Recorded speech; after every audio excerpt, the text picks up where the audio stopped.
Today, I want to talk about all the design considerations that go into making a leather bifold wallet.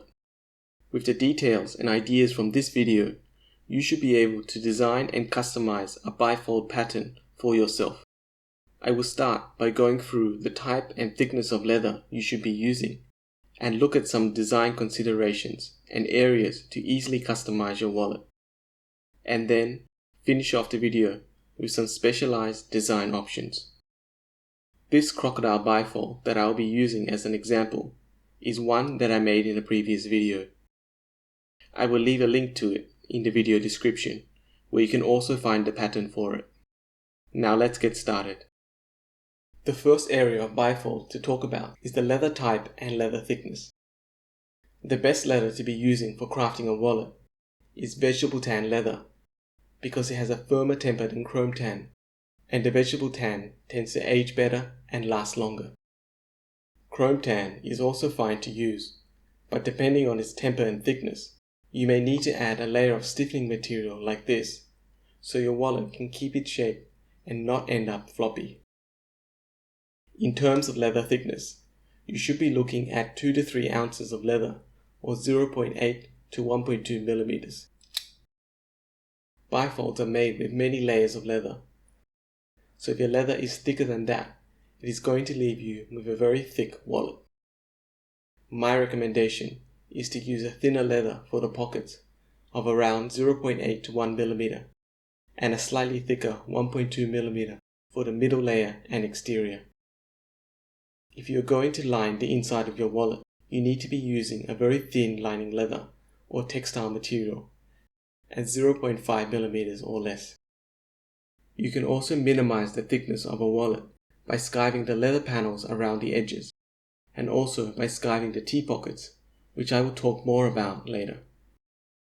When making a bifold wallet, the difference in length between your exterior and interior layers is really important, as it will affect how your wallet will look when folded.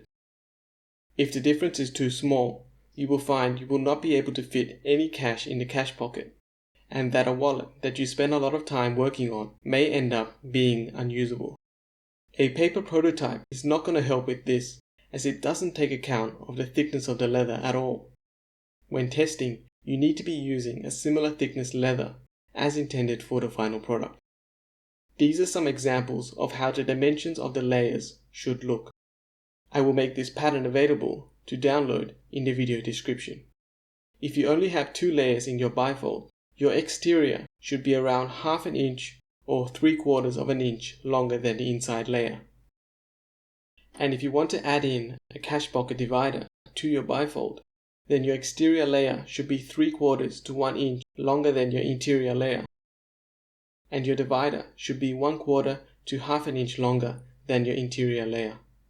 This will give you enough room so you can comfortably fit cash within your wallet. Next, I want to talk about T-pockets and how they're designed. For each of the T-pockets, only this top long section will ever be seen. Everything below that is going to be hidden by another layer of leather. By constructing them with this angled section at the bottom, you are removing as much material and thus thickness as possible. Rather than have your edges with 4 or 5 layers of leather, it can be reduced to just 2. The back pocket panel, and a single layer of T-pockets and the front pocket. This T-pocket shape is going to help the thickness of the sides of the wallet, but the middle area still has multiple layers of leather, and the angled edges of the T-pockets can also show through on the above leather. To manage these effects, you need to thin out the leather in the lower section as much as possible, and then also feather off each of the edges. This is achieved by skiving the leather, using either a skiving knife, French edger, or a skiving machine. As a result of skiving these T-pockets, you can have a card pocket section that has a full durability of being made with leather and also being relatively thin. The pocket section also offer a great way to customize your bifold design. You can customize the shapes of all the pockets to any interesting designs like these, which will make your bifold design interesting and unique. Personally, I like to keep my pockets simple and classic, with only a minor change to the front pocket section here.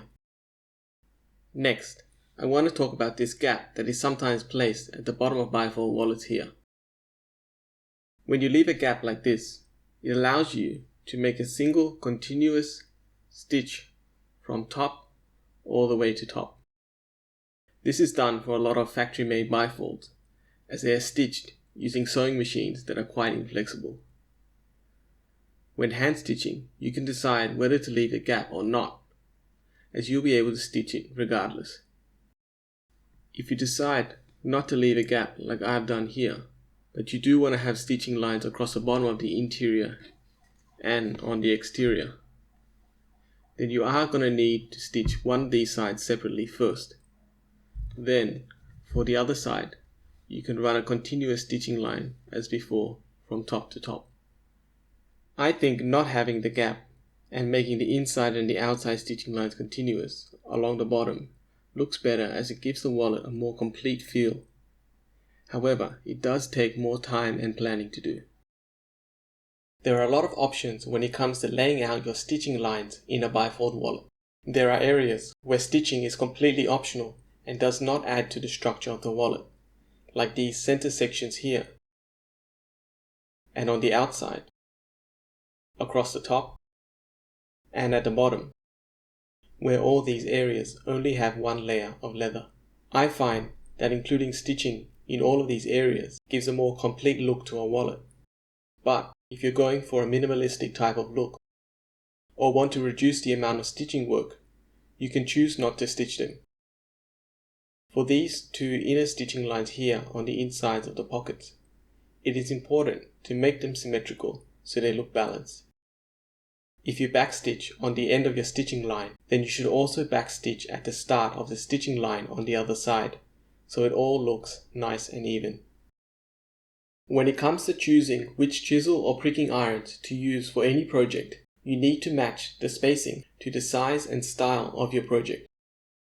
For a bifold, you should be looking for a smaller stitching spacing, as wallets are small leather goods. I would recommend stitching spacing anywhere from 3mm up to 4mm. And if more than 4mm, you will find that the stitching will look overly big for a wallet. Then, you can match those stitching holes with some suitably sized thread.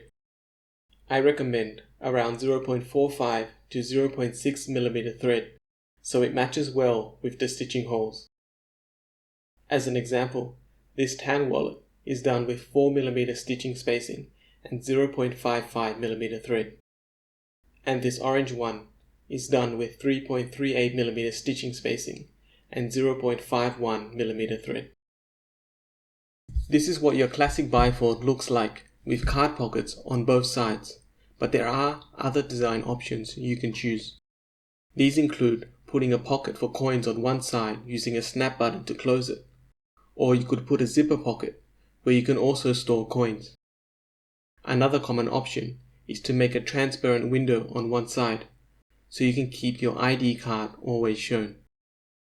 All of these are great options because they allow you to make something customized for all your needs rather than having to settle for something that you don't really need. I hope you have found these design points useful and that they help you designing your own bifold wallet. I have more videos coming out about designing patterns, so make sure you're subscribed to the channel so you don't miss them. Thank you for watching this video. If you enjoyed it, please like and comment, and I'll see you next time.